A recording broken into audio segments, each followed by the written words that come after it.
A point well earned last week. Probably should have had 3, but that must have given everybody confidence going into what's a really hard set of matches. Yeah, I think if you look at, if you compare the sort of QPR and Reading games in terms of being ahead and ending up not getting the 3 points, they certainly had a very different feel to the Villa game. That's not to say we were any more pleased about not winning the game, but I think the performance was such that I thought it was a very, very good performance, and it's always a difficult place to go. I don't think there's any team that will go to Villa and not have to defend towards the end of the game, although it wasn't like we were under massive pressure. I think we just switched off for a split second, which has been the case in a lot of the goals we've conceded, really. It's not been other teams have done so much that we couldn't hold on.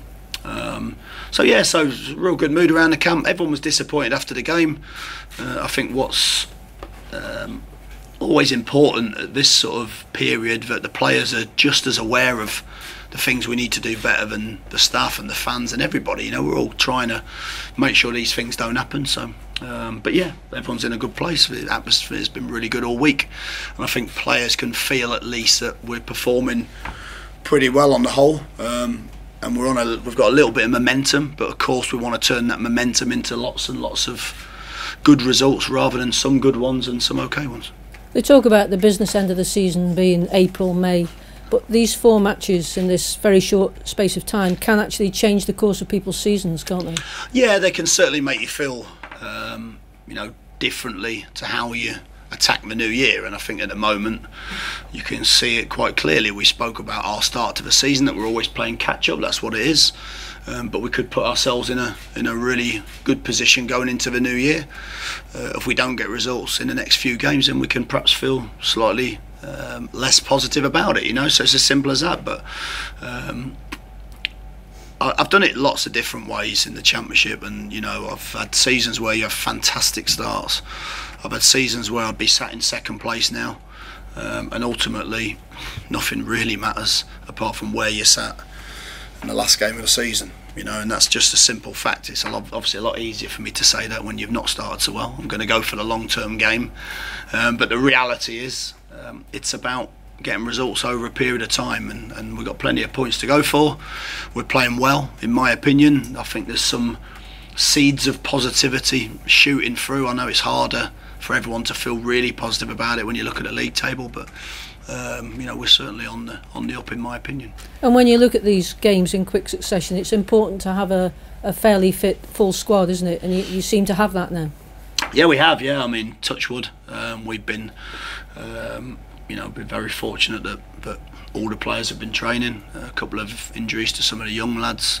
Tyrese Campbell not going to be available, I don't think, for the weekend, which is a bit of a disappointment, because a couple of games now where, when he was going onto the bench, he's not managed to been able to do that. But that's what happens at this time of the season when you're training a lot and playing a lot.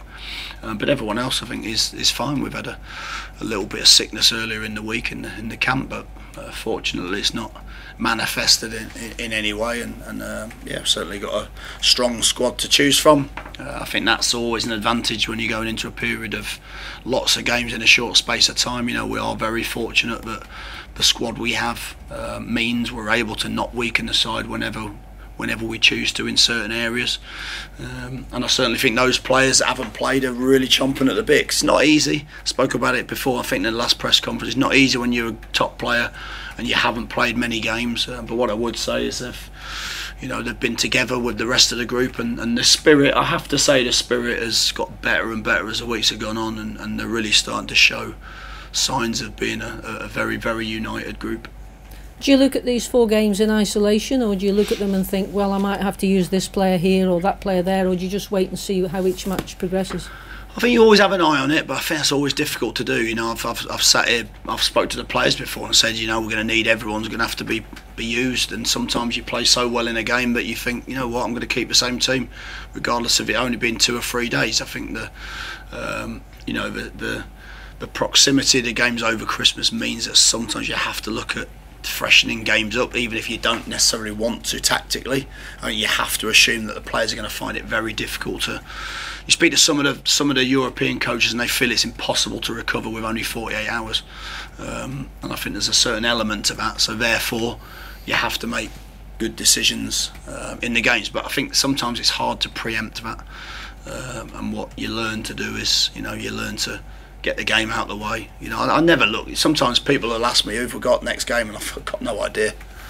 Because my focus is on this next game, and you know what this division's about. You've got to make sure you take every game as seriously as the next one. And Millwall, who we are playing tomorrow, they're not going to be easy, are they? They're having a tough time, but they'll be up for this. Yeah, listen, I know Neil and Dave Livermore pretty well. On a course recently with them over sort of an 18-month period, so I spent a little bit of time with them. They're really good guys, and I think they've done an amazing job. When you take a team from League One, I think what they've done is they've really because they've both played there, they've really sort of got the players to buy into what Millwall's all about. And I think it's hard for any manager to go down that route, but I think they've found a really good balance of what that club's about in terms of fast-paced, energetic football. They've obviously got into the Championship for a season or two. It's always, I think, you go on that momentum and adrenaline, and at some point sometimes you just come off that a little bit. That's probably the period they're having now, but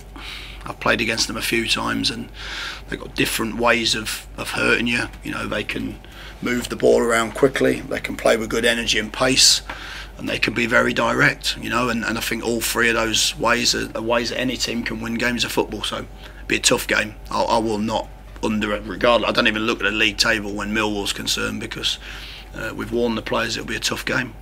We've warned the players we've got to do certain things really, really well, but if we play like we have been playing recently, to our full potential, I believe that it doesn't matter who we play, we've got the ability to win the game. And at this time of year, the players do a lot of public appearances. They go to all sorts of places for good causes. You do the training first, and then you go out afterwards. Does that help build the togetherness of the team? I think it helps people. You know what? In our case this season, I think it helps build the perception that actually the players are all right lads. I think if anyone who's seen them at any of the events will see a group of players that maybe early season weren't getting any credit for the performances on the pitch, and we understand that.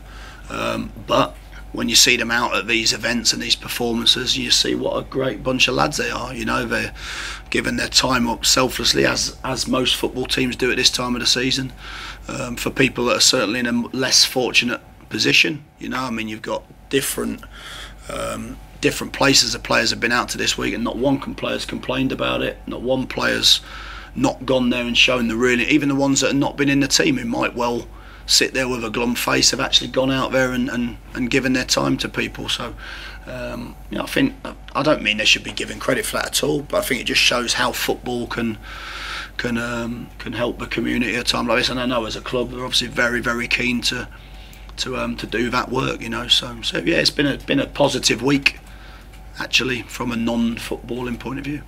And moving on from this game, presumably you'll be training on Christmas Day and then move on to Birmingham? Yeah, it's always great fun time at this time of year when you see everyone else with their Christmas jumpers around the media room, having a mince pie or two and a couple of lemon sherbets. It'd be spare a four for us. In the hotel Christmas night.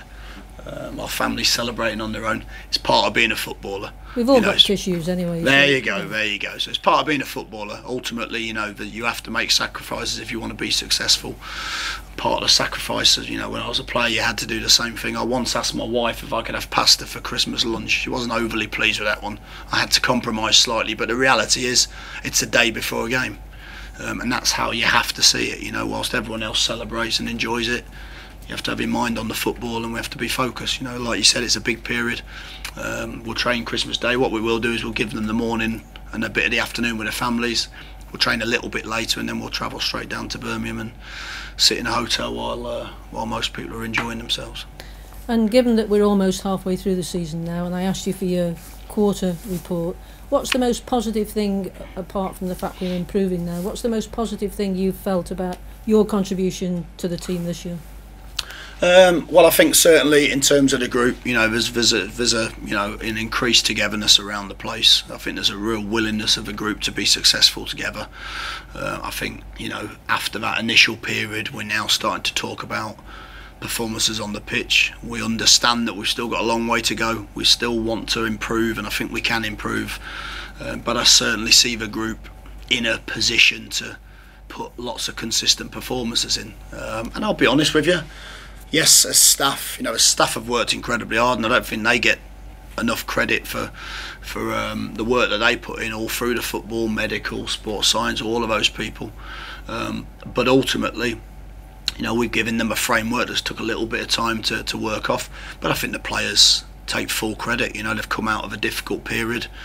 They've mentally got themselves around what it is that's required, and I think now what we're seeing is, are we good enough to keep improving? And the biggest thing for me is the spirit in the group. I don't think there's been a game yet this season that we haven't at least fought to try and get a result in. And for me, that's encouraging, and I expect us to improve as the season goes on. I think I said that in the quarterly report, and I'll say that once again. And whilst most fans' prehab will be different to your prehab, they'll probably be rehabbing the same, but do you have any message to them for Christmas? Because you can make or break people's Christmases with the results. No pressure. Yeah, no, absolutely. We make or break everyone every week, unfortunately, as a manager of a football club. So, yeah, no, look, my message is the same. I appreciate, the club's had a sort of difficult period. What I would say is, and we know that the fans are going to get behind the team in numbers, and all I would say is, I think there's a lot to be positive about. I know it's difficult sometimes when you're not winning games 3-0 and 4-0, but there's a lot to be positive about, and I think if we stick together and we can be positive and all get behind it, then I do believe we've got a chance of being successful. So I wish all the Stoke fans out there a happy Christmas. I hope they have a fantastic period, and let's hope we can back that up and make them enjoy it even more, because the results are good. Merry Christmas. Thank you. Thank you very much. Thanks, folks.